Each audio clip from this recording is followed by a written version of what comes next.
ಸಂಪೂರ್ಣ ನ್ಯೂಸ್ಗೆ ಸ್ವಾಗತ. ನಾನು ಕಾರ್ತಿಕ್ ಕುಂತರ್. ನನ್ನ ತಾಯಿ ನನಗೆ ಯಾವತ್ತೂ ಒಂದು ಮಾತು ಹೇಳ್ತಾ ಇದ್ರು, ಯತ್ರ ನಾರ್ಯಸ್ತು ಪೂಜ್ಯಂತೆ ರಮಂತೆ ತತ್ರ ದೇವತಾಹ ಅಂತ ಹೇಳಿ. ಎಲ್ಲಿ ಹೆಣ್ಣು ಪೂಜೆಗೆ ಒಳಪಡ್ತಾಳೋ ಅಲ್ಲಿ ದೇವಾನು ದೇವತೆಗಳು ನೆಲೆಸಿರ್ತಾರೆ ಅಂತ ಇದರರ್ಥ. ಇವನ್ ಸಂಪೂರ್ಣ ನ್ಯೂಸ್ ಕೂಡ ಇದೇ ಸಿದ್ಧಾಂತದ ಮೇಲೆ ನಿಲ್ತಿದ್ದೇವೆ. ಸೀತೆಯನ್ನ ಅಪಹರಣ ಮಾಡಿದ ಅನ್ನುವ ಕಾರಣಕ್ಕೆ ದಶಕಂಠ ರಾವಣನ ಸಂಹಾರವಾಯಿತು ಈ ನೆಲದಲ್ಲಿ. ದ್ರೌಪದಿಯ ಸೆರಗಿಗೆ ಕೈ ಹಾಕಿದ್ರು ಎಂಬ ಕಾರಣಕ್ಕೆ ಇಡೀ ಕುರುಕ್ಷೇತ್ರ ಯುದ್ಧವೇ ನಡೆದೋಯ್ತು. ಸ್ವಾತಂತ್ರ್ಯ ಸಂಗ್ರಾಮದಲ್ಲಿ ಕೂಡ ತಾಯಿ ಭಾರತಿಗೆ ಅಪಚಾರವಾಗಿದೆ ಅಂತ ಹೇಳಿ ಭಗತ್ ಸಿಂಗ್, ಸುಖದೇವ್, ರಾಜ್ಗುರು, ಚಂದ್ರಶೇಖರ್ ಆಜಾದ್ ಇವರೆಲ್ಲರೂ ಕೂಡ ಬಲಿದಾನಗಳನ್ನು ಕೊಟ್ಟರು. ಸ್ವತಂತ್ರ ನಂತರದ ಭಾರತದಲ್ಲಿ ಕೂಡ ಯಾವಾಗೆಲ್ಲ ಹೆಣ್ಣಿನ ಅಸ್ಮಿತೆಯ ಪ್ರಶ್ನೆ ಬಂದಿದೆಯೋ ಆಗೆಲ್ಲವೂ ಕೂಡ ದೊಡ್ಡ ದೊಡ್ಡ ಪ್ರತಿಭಟನೆಗಳಾಗಿವೆ. ನಿರ್ಭಯ ಆಗಿರಲಿ, ಸೌಜನ್ಯ ಆಗಿರಲಿ, ಭಾರತ ಯಾವತ್ತಿಗೂ ಕೂಡ ಹೆಣ್ಣು ಮಕ್ಕಳಿಗೆ ಗೌರವ ಕೊಡುವಂತ ಏಕೈಕ ರಾಷ್ಟ್ರ ಭಾರತವಾಗಿ ನಿಂತಿದೆ. ಪ್ರತಿ ಬಾರಿಯೂ ಹೆಣ್ಣಿನ ವಿಚಾರವಾಗಿ ಕೂಗೆದ್ದಾಗ ಭಾರತೀಯರು ಬಹಳ ಸ್ಪಷ್ಟವಾಗಿ ತಿಳಿಸಿದ್ದಾರೆ, ಹೆಣ್ಣು ಭಾರತದಲ್ಲಿ ಒಂದು ಅಸ್ಮಿತೆ ಇದ್ದ ಹಾಗೆ, ಹೆಣ್ಣು ಭಾರತದ ಅಂತಃಸತ್ವ ಇದ್ದ ಹಾಗೆ. ಹೆಣ್ಣು ಹಾಗೆ ಹೀಗೆ ಹೆಣ್ಣಿನ ಪರವಾಗಿ ಅನೇಕ ಹೋರಾಟಗಳಾಗಿವೆ. ಆದರೆ 1 ವರ್ಷದ ಹಿಂದೆ ನಡೆದಂಥ ಈ ಘಟನೆ, ಆ ಹೆಣ್ಣು ಮಗುವಿನ ಸಾವಿಗೆ ಇವತ್ತಿಗೂ ಕೂಡ ನ್ಯಾಯ ಸಿಕ್ಕಿಲ್ಲ. ಮೊರಾರ್ಜಿ ದೇಸಾಯಿ ಶಾಲೆಯಲ್ಲಿ 2 ಹೆಣ್ಣು ಮಕ್ಕಳ ಮರಣವಾಗಿದೆ. ಆ ಸಾವಿಗೆ ನ್ಯಾಯವನ್ನು ಕೇಳಿ ಪೋಷಕರು ಇವತ್ತು ಸಂಪೂರ್ಣ ವಾಹಿನಿಗೆ ಬಂದಿದ್ದಾರೆ. ಒಂದು ಜವಾಬ್ದಾರಿಯುತ ಮಾಧ್ಯಮವಾಗಿತ್ಕೊಂಡು ನಾವು ಯಾವ ರೀತಿಯ ಚರ್ಚೆಗಳನ್ನು ಮಾಡಬೇಕು ಅದನ್ನು ಮಾಡ್ತೀವಿ. ಅದಕ್ಕೂ ಮೊದಲಿಗೆ ನಾವು ರೈಸ್ ಮಾಡಿರುವಂಥ ಪ್ರಶ್ನೆಗಳೇನು, ಒಂದು ವಿಟಿ ಇದೆ, ನೋಡ್ಕೊಂಡು ಬನ್ನಿ.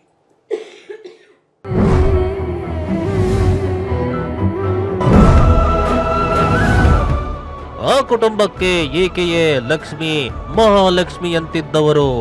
ಸಂತೋಷವೇ ತುಂಬಿದ್ದ ಕುಟುಂಬದಲ್ಲಿ ಈಗ ಕರಿಚಾಯೆ ಮಾತ್ರ.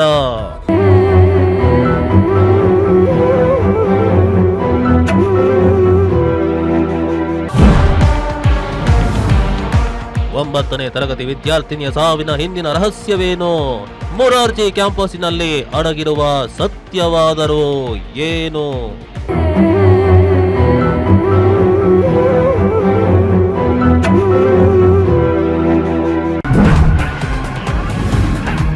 ಸ್ಥಳೀಯ ಶಾಸಕ BA ಎಂಟ್ರಿ ಕೊಟ್ಟಿದ್ದೇಕೆ? ಅದು ಸಾಕ್ಷಾತ್ ನಾಶದ ಷಡ್ಯಂತ್ರವ. ಹರಳದ ಕಿರುಮಲ್ಲಿಗೆ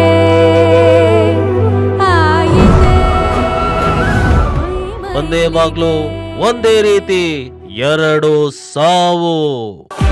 ವೀಕ್ಷಿಸಿ ಇಂದು ಸಂಜೆ 7 ಗಂಟೆಗೆ.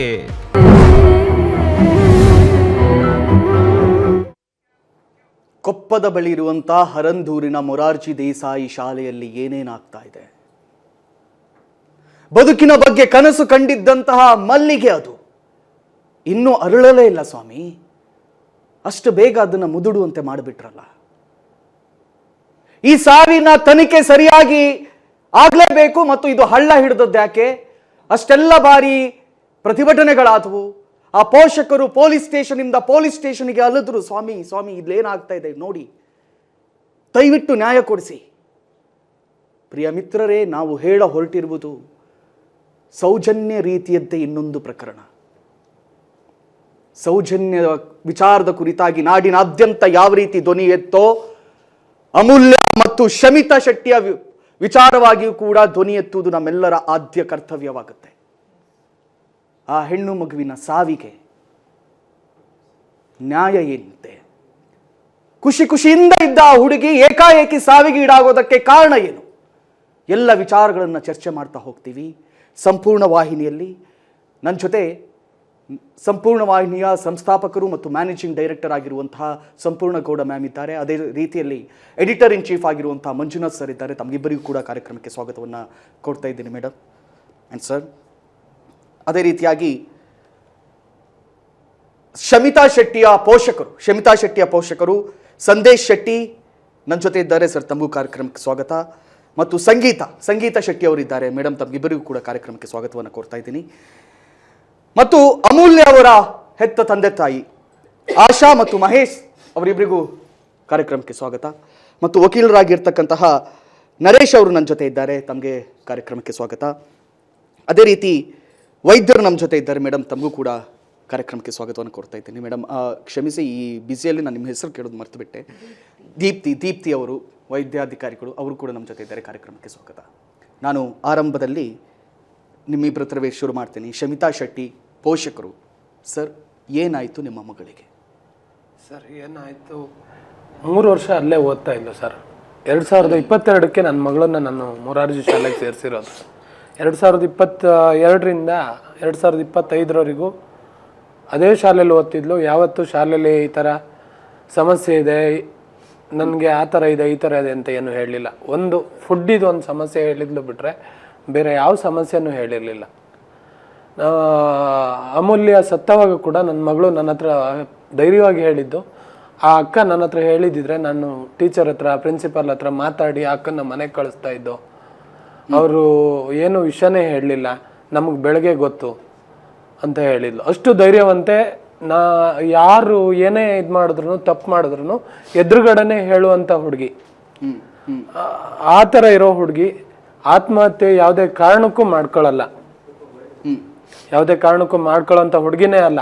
ನೀವು ನನ್ನ ಹತ್ರ ಅಲ್ಲ, ನಾನು ನನ್ನ ಮಗಳು ಹೆತ್ತರು ಯಜ್ಞ ಮುದ್ದು ಅಂದಂಗೆ ನಾವೇನು ಬೇಕಾದರೂ ಹೊಗಳ್ಬೋದು. ನಮ್ಮೂರಲ್ಲಿ ನೀವು ಯಾರನ್ನ ಬಂದು ಕೇಳಿದ್ರು ನನ್ನ ಮಗಳ ಬಗ್ಗೆ ಒಂದು ಕಪ್ಪು ಚುಕ್ಕಿ ಯಾರು ಹೇಳಲ್ಲ ಅಂತ ಮಗಳು.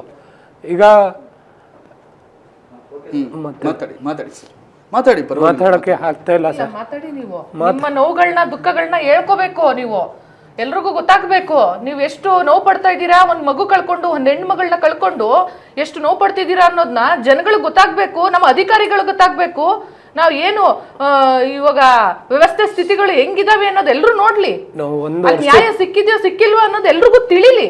ನೀವು ಬಿಡ್ಸಿ ಹೇಳಿ. ಈ 1 ವರ್ಷದಿಂದ ನಾನು ಹೋಗದೆ ಇರೋ ಆಫೀಸ್ ಇಲ್ಲ. ಮಾನವ ಹಕ್ಕುಗಳ ಆಯೋಗ, ಮಕ್ಕಳ ಆಯೋಗ, SP ಇಂದ ಇದ್ದು DSP, ಪ್ರತಿಯೊಬ್ಬರಿಗೂ DYSP, ಸಂಸದರು, ಶಾಸಕರು, ಮತ್ತು ಏನು ಪ್ರಧಾನಮಂತ್ರಿ, ರಾಷ್ಟ್ರಪತಿ, ಎಲ್ಲ ಕಡೆಯಲ್ಲೂ ನಾನು ರಿಕ್ವೆಸ್ಟ್ ಮಾಡ್ಕೊಂಡು ಎಲ್ರಿಗೂ ಅರ್ಜಿ ಹಾಕಿ, ನನಗೆ 1 ವರ್ಷದಿಂದ ಇದೇ ಕೆಲಸ. ನಾನು ಕೆಲಸ ಮಾಡಿದ್ದೆ ಕಮ್ಮಿ, ನನ್ನ ತಿರುಗಾಟನೇ ಜಾಸ್ತಿ. ನಾವು ಒಂದಿಷ್ಟು ಫೋಟೋಗಳನ್ನು ತೋರಿಸ್ತಾ ಹೋಗ್ತೀವಿ. ಆ ಫೋಟೋಗಳನ್ನು ನೋಡ್ತಾ ಹೋದಾಗ ನಾನು ಪರಿಸ್ಥಿತಿಗಳು ಯಾವ ರೀತಿ ಇದೆ ಅಂತ ತಿಳಿಸ್ತೇನೆ. ನೇಣು ಹಾಕಿಕೊಂಡಂತಹ ಸ್ಥಿತಿಯಲ್ಲಿ ಆ ಹುಡುಗಿಯ ಶವ ಪತ್ತೆ ಆಗುತ್ತೆ. ಆ ಕಾಲುಗಳ ಫೋಟೋವನ್ನು ನಾನು ಕಳಿಸಿದ್ದೆ, ಕಾಲು ನೆಲಕ್ಕೆ ಊರುವಂಥದ್ದು. ಎಸ್, ನಾನು ನಿಮ್ಮ ಹತ್ರವೇ ಮಾತಾಡಿಸ್ತಾ ಹೋಗ್ತೀನಿ. ಸರ್, ಮೇಡಮ್, ಏನಾಯಿತು ಮೇಡಮ್? ಅವ್ರ ಹತ್ರ ಅಂತೂ ತಂದೆಯಾಗಿ ಹೇಳೋಕ್ಕಾಗ್ತಾ ಇಲ್ಲ. ಸರ್, ನೀವೇ ಹೇಳಿ, ಏನಾಯಿತು ಅವತ್ತು? ಚಂದ್ರದಲ್ಲಿ ಆಡಿಕೊಂಡಿದ್ದಂಥ ಹುಡುಗಿ. ಹೌದು, ಅವಳು ನಾನು ಕೇಳ್ಪಟ್ಟೆ ಹಿಂದಿನ ದಿನ ಎಲೆಕ್ಷನ್ ಅಲ್ಲಿ ಗೆದ್ದಿದ್ಲು, ಬಹಳ ಖುಷಿಯಲ್ಲಿದ್ಲು ಅಂತ ಹೇಳಿ.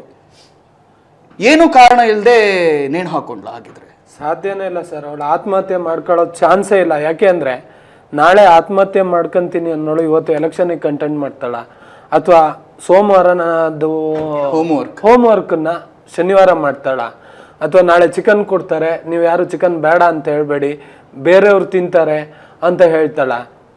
ಸಾಯೋ ಮನಸ್ಥಿತಿ ಇರೋರು ಖುಷಿಯಿಂದ ಎಲ್ಲರ ಹತ್ರ ಮಾತಾಡ್ಕೊಂಡು ಆಟ ಆಡ್ಕೊಂಡಿರೋಕೆ ಸಾಧ್ಯನಾ? ಅಥವಾ ಅಪ್ಪ ಆಗಲಿ ಅಮ್ಮ ಆಗಲಿ ಮನೆ ಯಾರು ನೆನಪು ಬರಲ್ವಾ? 2-3 ವರ್ಷದಿಂದ ಫ್ರೆಂಡ್ಸ್ ಆಗಿರೋ ಫ್ರೆಂಡೇ ಹೆಚ್ಚಾಗಿ ಅವಳಿಗೆ ಡೆತ್ ನೋಟ್ ಬರ್ದಿದ್ದಾಳೆ ಅಂತ ಏನು ತೋರಿಸ್ತಾರಲ್ಲ, ಅಪ್ಪ ಅಮ್ಮಂಗಾದ್ರೆ ಎಲ್ಲೂ ನೆನಪೇ ಆಗ್ಲಿಲ್ವಾ? ಆಗಲ್ವಾ? ನೆನಪಾಗಲ್ವಾ? ನಾನೊಂದು ಊರು ಬಿಟ್ಟು ಬರ್ತಾ, ನಾನೀಗ ನಿಮ್ಮ ಕರೆಗೆ ಹೋಗೊಟ್ಟು ನಾನು ಊರಿಂದ ಬರ್ತಾ ನನಗೆ 1000 ಯೋಚನೆ. ಯಾಕಂದ್ರೆ ನಾನು 9 ಗಂಟೆಗೆ ಮನೆಗೆ ಬಿಡ್ತೀನಿ, ಮಳೆಗಾಲ, ಹೋಗೋ ದಾರಿಲಿ ಹೆಂಗಿರುತ್ತೋ ಅಷ್ಟು ಯೋಚನೆ ಇರುತ್ತೆ. ನಾನು ಒಂದು ಬೆಂಗಳೂರಿಗೆ ಬಂದು ವಾಪಸ್ ಹೋಗೋದಕ್ಕೆ ನನಗಷ್ಟು ಯೋಚನೆ ಇದೆ. ಈಗ ನಂದೊಂದು ಪ್ರಶ್ನೆ ನಿಮ್ಮ ಹತ್ರ. ನಿಮ್ಮ ಮಗಳು ಫುಡ್ ಮಿನಿಸ್ಟರ್ ಆಗಿದ್ರು ಅಂತ ಹೇಳ್ತಿರಲ್ಲ, ಅಲ್ಲಿ ಯಾವತ್ತಾಗಿದ್ದು? 26ನೇ ತಾರೀಕು 26ಕ್ಕೆ. ಓಕೆ, ಡೆತ್ ಆಗಿದ್ದು ಯಾವಾಗ? 27 ನೈಟ್. 27 ನೈಟ್. ಅವಳು ಅಲ್ಲಿ ಏನು ಫಂಕ್ಷನ್ ಗೆಲ್ಲ ಅಟೆಂಡ್ ಆಗಿರ್ತಾಳ? ಅವತ್ತು ಊಟ ಬಡಿಸೋಕೆ, ರಾತ್ರಿ ಎಲ್ಲರಿಗೂ ಊಟ ಬಡಿಸುವಾಗ ಫುಡ್ ಮಿನಿಸ್ಟರ್ ಅಲ್ವಾ, ಅವಾಗ ಪ್ರತಿಯೊಬ್ಬರ ಹತ್ರನು ಹೋಗಿ ನೀವು ಅನ್ನ ಚೆಲ್ಬೇಡಿ. ಫುಡ್ ಮಿನಿಸ್ಟರ್ ಆದ್ಮೇಲೆ ನಿಮ್ಗೆ ಕಾಲ್ ಮಾಡಿದ್ಲ ಮಗು? ಇಲ್ಲ ಇಲ್ಲ ಮಾಡಿಲ್ಲ. ಇಲ್ಲ, ಅವತ್ತು ಯಾವತ್ತು ಕಾಲ್ ಮಾಡಿದ್ ನಿಮ್ಗೆ? ಫುಡ್ ಮಿನಿಸ್ಟರ್ ಆದ್ಮೇಲೆ ಅಲ್ಲ, ಕಾಲ್ ಇಲ್ಲ ಮೇಡಮ್. ಇಲ್ಲಿ ಏನು ಅಂತ ಹೇಳಿದ್ರೆ, ನಾನು ಜನತೆಗೆ ಬಹಳ ಸ್ಪಷ್ಟವಾಗಿ ಒಂದು ಸಿಂಪಲ್ ಆಗಿ ಎಕ್ಸ್ಪ್ಲನೇಷನ್ ಅನ್ನು ಕೊಡ್ತೀನಿ. ಶಮಿತಾ ಶೆಟ್ಟಿ ಅನ್ನುವಂಥ ಹುಡುಗಿ ಎಕ್ಸಾಮ್ ಬರೆದು ಮೊರಾರ್ಜಿ ದೇಸಾಯಿ ಶಾಲೆಯಲ್ಲಿ 6ನೇ ತರಗತಿಯಿಂದ ಓದ್ತಾ ಇರ್ತಾಳೆ. 6, 7, 8 ನಂತರ 9ನೇ ತರಗತಿಗೆ ಬರುವಾಗ ಆಕೆ ಲವಲವಿಕೆಯಿಂದನೇ ಇರ್ತಾಳೆ. ಎಲ್ಲ ರೀತಿಯ ಆಟೋಟ, ಓದು, ವಿದ್ಯಾಭ್ಯಾಸ ಎಲ್ಲದರಲ್ಲಿ ಕೂಡ ಬಹಳ ಮುಂದಿರ್ತಾಳೆ. ಆ್ಯಂಡ್ ಎಲೆಕ್ಷನ್ ಅನ್ನ ಕಂಟೆಸ್ಟ್ ಮಾಡಿ ಅವಳು ಶಾಲೆಯಲ್ಲಿ, ನಿಮಗೆಲ್ಲ ಗೊತ್ತಿರುತ್ತೆ, ವಿದ್ಯಾವಂತರೆಲ್ಲರಿಗೂ ಗೊತ್ತಿರುತ್ತೆ, ಶಾಲೆಯಲ್ಲಿ ಆಕೆ ಆಹಾರ ಮಂತ್ರಿ ಆಗ್ತಾಳೆ. ಶಾಲೆಯಲ್ಲಿ ಏನು ಅಸೆಂಬ್ಲಿನ ಕ್ರಿಯೇಟ್ ಮಾಡಲಾಗುತ್ತೆ, ಆಹಾರ ಮಂತ್ರಿ ಆಗುತ್ತಾರೆ. ಆಹಾರ ಮಂತ್ರಿ ಆದ ನಂತರ ಲವಲವಿಕೆಯಿಂದ ಇದ್ದಂಥ ಹುಡುಗಿ ಇವತ್ತು ಶನಿವಾರದ ರಾತ್ರಿ, ಸೋಮವಾರ ರಜೆ ಇದೆ, ಭಾನುವಾರ ರಜೆ ಇದೆ, ಸೋಮವಾರದ ಹೋಮ್ವರ್ಕ್ ಅನ್ನು ಕೂಡ ಅವಳು ಬರೆದಿಟ್ಟಿರ್ತಾಳೆ. ಆದರೆ ಏಕಾಏಕಿ ಅವರ ಪೇರೆಂಟ್ಸಿಗೆ ಬೆಳಿಗ್ಗೆ 5:15ಕ್ಕೆ 5:45 ಹೊತ್ತಿಗೆ ಅವರ ಮನೆಗೆ ಬಂದು ಡಬ ಅಂತ ಬಾಗಿಲು ಬಡಿಯಲಾಗುತ್ತೆ. ಪೇರೆಂಟ್ಸ್ ಡೋರ್ ಓಪನ್ ಮಾಡಿದಾಗ ಹೇಳ್ತಾರೆ, ನಿಮ್ಮ ಮಗಳು ಏನಂತ ಹೇಳ್ತಾರೆ ಸರ್? ಅದನ್ನ ನಿಮ್ಮ ಮಗಳಿಗೆ ಸೀರಿಯಸ್ಸು, ಬನ್ನಿ ಅಂತ ಕರೀತಾರೆ. ಅವಾಗ ನಾನೇನು ಅನ್ಕೊಂತೀನಿ, ಹೆಣ್ಮಕ್ಳಲ್ವಾ, ಯಾವಾಗಲೂ ಇರುತ್ತೆ ಮಾಮೂಲಿ ನಾರ್ಮಲ್ ಹೆಣ್ಮಕ್ಳಿಗೆಲ್ಲ ಹೊಟ್ಟೆ ನೋವು ಇವೆಲ್ಲ ಬರುತ್ತೆ, ಹಂಗೇನೋ ಆಸ್ಪತ್ರೆಗೆಲ್ಲ ಕರ್ಕೊಂಡೋಗಿದಾರೇನೋ ಅಂತ. ಆಯಿತು, ನೀವು ಹೋಗಿ, ನಾನು ಬೈಕ್ ಬರ್ತೀನಿ ಅಂತ ಹೇಳ್ತೀನಿ. ನಾನು ಇಮಿಡಿಯೇಟ್ಲಿ ಹೊರಟ್ಬಿಟ್ಟು ಅವ್ರ ಹಿಂದೆನೇ ಹೋಗ್ತೀನಿ. ಅವ್ರು ಒಂದು 5 ನಿಮಿಷ ಮುಂದೆ ಹೋಗ್ತಾರೆ, ನಾನು 5 ನಿಮಿಷ ಹಿಂದೆ ಹೋಗ್ತೀನಿ ರೆಡಿಯಾಗಿ ಹೋಗ್ತಾ. 5 ನಿಮಿಷ ಲೇಟ್ ಆಗುತ್ತೆ, ನಾನು ಒಬ್ಬನೇ ಹೋಗ್ತೀನಿ.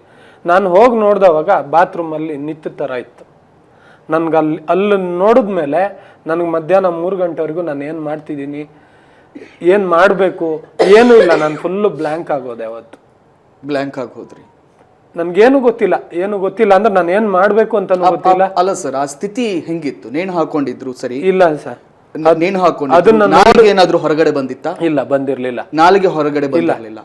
ನಾನು ಕ್ಷಮಿಸಿ, ನಾನು ಕೇಳಬಹುದು ಬಾರೋ ಗೊತ್ತಿಲ್ಲ, ಆದ್ರೂ ಕೇಳ್ತೇನೆ. ಯೂರಿನ್ ಏನಾದ್ರು ಪಾಸ್ ಆಗಿತ್ತು? ಯೂರಿನ್ ಮಾಡಿಲ್ಲ. ನೇಣು ಹಾಕೊಂಡಾಗ ಒಂದು ಸಹಜವಾಗಿ ನೇಣು ಹಾಕೊಂಡಾಗ ನಾಲಿಗೆ ಹೊರಗೆ ಬರುತ್ತೆ ಅಲ್ವಾ ಮೇಡಮ್? ನಾನು ವೈದ್ಯರು ಇಲ್ಲೇ ಇದ್ದಾರೆ, ನಾನು ಮತ್ತೆ ನಿಮ್ಮ ಹತ್ರಕ್ಕೆ ಬರ್ತೀನಿ ಮೇಡಮ್. ನಾಲಿಗೆ ಹೊರಗೆ ಬರುವಂಥದ್ದು ಅಥವಾ ಯೂರಿನ್ ಪಾಸ್ ಆಗೋ ಇರುವಂಥದ್ದು ಇದು ಸಹಜವಾಗಿ ಎಲ್ಲ ನೇಣು ಬಿಗಿದ ಸಂದರ್ಭಗಳಲ್ಲಿ ಇದು ಆಗುತ್ತೆ. ಅದೇನಾದ್ರೂ ಆಗಿಲ್ಲ? ಯೂರಿನ್ ಆಗಲಿ, ಟಾಯ್ಲೆಟ್ ಆಗಲಿ, ಅಥವಾ ಕಾಲು, ಅವಳು 2 ಕಾಲು ನೆಲದಲ್ಲಿದೆ, ಅದ್ರ ಮಧ್ಯ 5 ಇಂಚ್ ಕಟ್ಟೆ ಇದೆ ಸರ್. ಆ ಕಟ್ಟೆ ಮೇಲೆ ನಿಂತ್ಕೊಂಡ್ರೆ ಆಂಗಲ್ ಹಿಂಗ್ ಕೈ, ನಾನು ಆ ಕಾಲು ನೆಲಕ್ಕೆ ಟಚ್ ಆಗಿರುವ ಫೋಟೋವನ್ನು ಕಳಿಸಿದ್ದೀನಿ, ಪವನ್ ಅವ್ರಿಗೆ ಕಳಿಸ್ತೀನಿ. If you find it please ಅದನ್ನ ಪ್ಲೇ ಮಾಡಿ ಆದಷ್ಟು ಬೇಗ. ಹೇಳಿ. ನಿಂತ್ಕೊಂಡ್ರೆ ಕೈ ಸಿಗುತ್ತೆ, ಬಕೆಟ್ ಇಟ್ಕೊಂಡು ಹಾಕೊಳ್ಳೋಂಥ ಇದಿಲ್ಲ. ಆಮೇಲೆ ಯಾರು ಪ್ರಾಣ ಹೋಗ್ತಾ ಒದ್ದಾಡ್ತಾರೆ, ಬಕೆಟ್ ಕಾಲ ಹತ್ರನೇ ಇದೆ, ಎಲ್ಲೋ ಒಂಚೂರು ಒದ್ದಾಡ್ದಾನೆ ಪ್ರಾಣ ಹೋಗ್ಬಿಡ್ತದೆ ಸರ್. ಸಾಧ್ಯನಾ ಅದು? 2 ಹೆಣ್ಮಕ್ಳು ಸಾವಲ್ಲೂ ಬಕೆಟ್ ಇಡ್ತಾರೆ, ಅದೇ ಬಾತ್ರೂಮು, ಅದೇ ಡೋರು, ಅದೇ ಆ್ಯಂಗಲ್ಲು, ವೇಲಲ್ಲೇ ಹಾಕಂತಾರೆ, ಬಕೆಟೇ ಇಡ್ತಾರೆ. ಅಷ್ಟು ಹತ್ರ ಇಲ್ವಲ್ಲ ಅದು. ಈಗ 7.5-8 ಅಡಿ ಇದ್ದಿದ್ರೆ ಬಕೆಟ್ ಇಟ್ಕೋಬೇಕಿತ್ತು ಅಂತ. ಅದಿರೋದೇ 87 ಇಂಚು ಸರ್. 87 ಇಂಚು ನೆಲಕ್ಕಿರೋದು, 5 ಇಂಚ್ ಕಟ್ಟೆ ಇದೆ. ಎಸ್, ಸೊ ಬಕೆಟ್ ಬಹಳ ಹತ್ರದಲ್ಲೇ ಇದೆ. ನನ್ನ ಮಗಳು 5 ಅಡಿ 2 ಇಂಚ್ ಇದ್ದಾಳೆ, ನಾನು 5 ಅಡಿ 4 ಇಂಚ್ ಇದ್ದೀನಿ. ನನ್ನ ಮಗಳು 5 ಅಡಿ 2 ಇಂಚ್ ಇದ್ಲು, 62 ಇಂಚ್ ಇದ್ದಾಳೆ. ಸೊ ಲೆಕ್ಕ ಹಾಕಿ ಸರ್ ನೀವೇನೆ, ಎಂಥವ್ರಿಗೂ ಅರ್ಥ ಆಗುತ್ತೆ. ಅಲ್ಲಿ ಬಂದಿರೋ ಪ್ರತಿಯೊಬ್ಬರು 5-6 ಸ್ಟ್ರೈಕಿಗೆ ಜನ ಬಂದಿದ್ದಾರೆ ಅಂದರೆ ಅದು 100% ಸೂಸೈಡ್ ಅಲ್ಲ, ಕೊಲೆ. ಅದನ್ನ ನೋಡಿದವರು ಪ್ರತಿ ದಿವಸನೂ ಇವತ್ತು ಹೇಳ್ತಾರೆ, ನೀನು ಬಿಡಬೇಡ, ಅದು ಕೊಲೆ, ಇನ್ನೊಂದು ಮಕ್ಕಳಿಗೆ ಆಗಬಾರ್ದು. ಆ ಉದ್ದೇಶದಲ್ಲೇ ನಾನು ಇವತ್ತಿಗೂ ಹೋರಾಟ ಮಾಡ್ತಾ ಇರೋದು.